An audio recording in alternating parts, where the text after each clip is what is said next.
let's start the interview. Can you Yeah, tell sure. me about you and list of tools that you have used in day to day? Yeah, sure. I have been into the DevOps from past 5 years, and in this journey of 5 years, I have been working with multiple tools like Git, Maven, Jenkins, and most of the projects are from the Java-based projects. And I have also been working with the Nexus Docker, Kubernetes, Ansible, and Chef.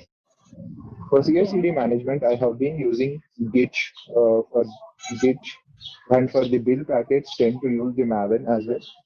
And part of the code analysis, we have been using the SonarQube, and for storing the artifacts, we have been using the Nexus.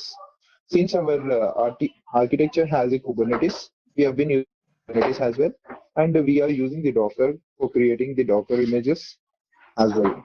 And we have been using the Nexus as well for storing the Docker images. By using the Ansible, we used to write the playbook and deploy the Docker images onto the Kubernetes. Okay. Okay, then we'll go by tool by tool. Yeah, sure. We'll start with Git first. Why Git? Why Git is more popular than SVN? As we all know that the biggest advantage of the Git is the branching capabilities, Okay. and it has a centralized. It unlike the centralized version of the systems like SVN, the Git Okay. branches are cheap and easy to merge. And the key factor is that it is decentralized. It's like when you go for the SVN, right? It is a centralized version. It's like the server client architecture, but here it comes as a decentralized one. There is no server kind of an architecture here. So imagine like you have a developer on a road, and you develop on your own laptop, and you want to have the source control so that you can go back 3 hours. With the uh, with Subversion, you have a problem like SVN repository may be in a location, and you cannot reach, or you cannot uh, have the internet at the moment. Means like if there is no internet, right, we cannot connect to the target server. So which is means like whatever the code you have been done, it will be there itself. And one more thing is like when you compare to the Git, right, it will be stored in your local repository. So Yes, yes. whenever you want to push that code, you can push it into your remote repository once you are back. But here it is not that case. And Okay. and even whenever we pull in case of SVN version, we need to create the multiple uh, like uh, what we will say subdirectories. Means we need to, every time whenever we commit, we need to ignore those directories. Okay. But here in case of Git, that is not the case. Whatever the things we do, right? So we Yes. directly commit them. So once we commit, right, it will be stored in your local repository. And when you push during the push phase, what it will do is the changes which you are present in your local will be moved into the target directory. Means like remote repository. Okay. Okay, then fine. Okay, then now consider a scenario. When we do a Maven build, a target folder is created, right? With articles. Then how Yeah, do yes. we avoid the target folder using Git? Means like we can do this. Like we can create a uh, when you create a project, right? Uh, During the project creation, there will be an uh, ignore file, a dot ignore file will be present, where we specify whatever the files need to be ignored. So when you specify the target folder there, so during that time, whatever the content you push, it will be ignored. Means like take example the dot class files and the dot class path settings. Example, all these files will be defined in that path. So in the same case, we'll be defining the target folder, and its subdirectories, whatever are present, or the files will be ignored. When we commit directly, those files will be ignored if we add that to the .git ignore file. Okay, fine. Okay, then we'll go move on to the next question. What is the difference between Git pull and Git fetch? Um, and when you use the pull, right, the Git tries to automatically do your do work for you. Means like it is a context sensitive, so the Git will merge the pulled commits into the branch and that you are currently working in, and the pull will uh, automatically merge the commits without letting the review them first. Means like whenever you commit, right, first what you will create a pull request and which need to be reviewed. If those review is been approved, then only the code will be merged. But Yes. in case here, this will be directly merged even without the review as well. So if you don't closely manage your branches, you may run into the frequent conflicts. Means like if we do this right directly, it will. What I mean to say is like there will be some conflict in your in future. There might be a conflict, means because of which whatever the code which you have been merged without any uh, approval, right? So Mhm. that might create some conflicts. So in case of which, right, it gathers all the commits from the target branch and that do not exist in your current branch Okay.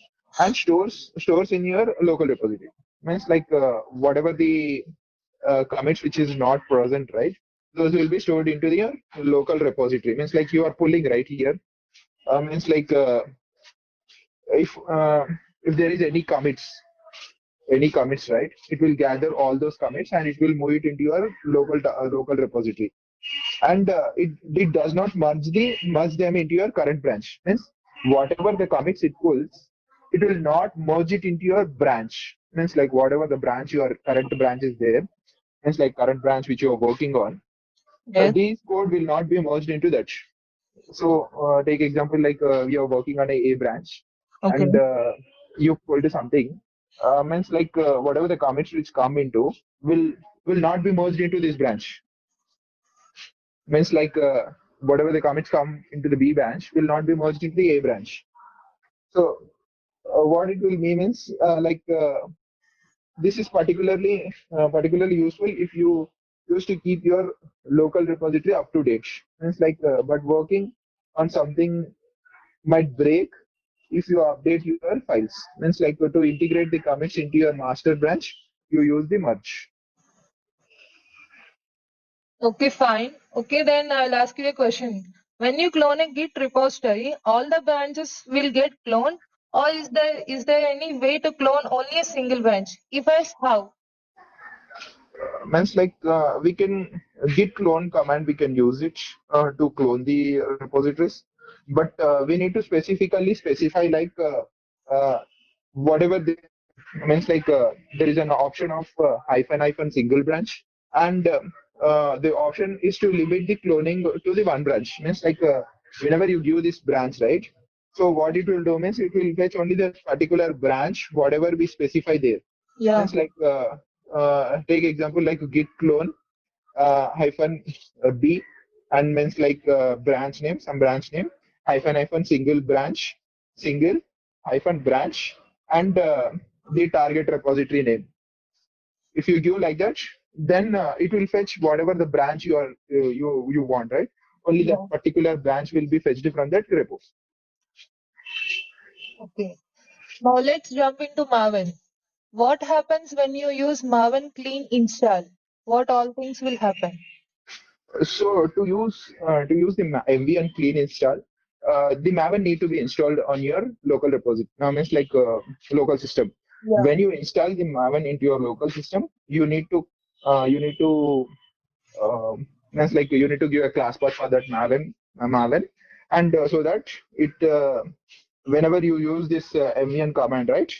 Yeah. MVN command is when you use it will initially check like whether there is any .m2 folder in your users folder.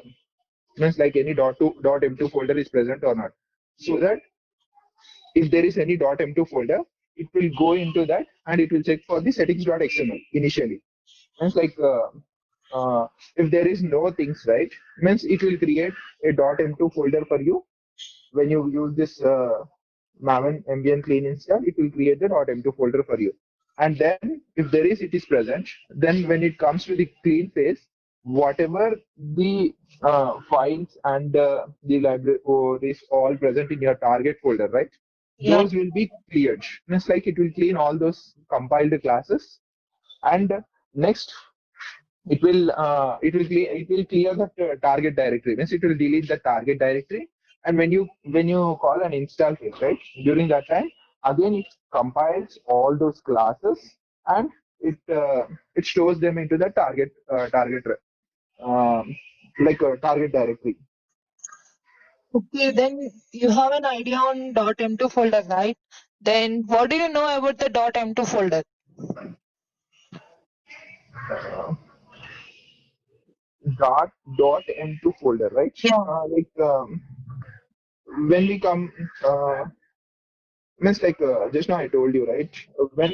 When there is no um, uh, like uh, um, when you first call the install, right, Maven install, it will first initially check for the .m2 folder is present under the users directory or not. When you means colon, when you in case of Windows, dot c colon users slash, and in this what it will do means username whatever, if you add any users, then it will go into that users, and then in that users it will check for the .m2 folder, means whether the .m2 folder is present or not. If there is no .m, if in case the .m2 folder is present, then it will check for the settings.xml, so that based on the settings.xml, it will fetch the jars, means like whatever the required jars need to be downloaded, it will be taken from that particular repository. Means take example of Nexus repo, like that. So it will fetch that details from that based on the repository we specify in the settings.xml. If there is, in case there is no .m2 folder, what it will do means, then it will, when we call the ambient install, during that time, it will uh, it will create a .m2 folder for you. Means like if there is no .m2 folder, this .m2 folder gets created and a default settings.xml will be generated. In that, then you need to specify your target repository from uh, where you want to download that resources. You will be using that settings.xml, and you specify the target repository name, so that it can download the required jars from that. Okay. Uh, okay, fine.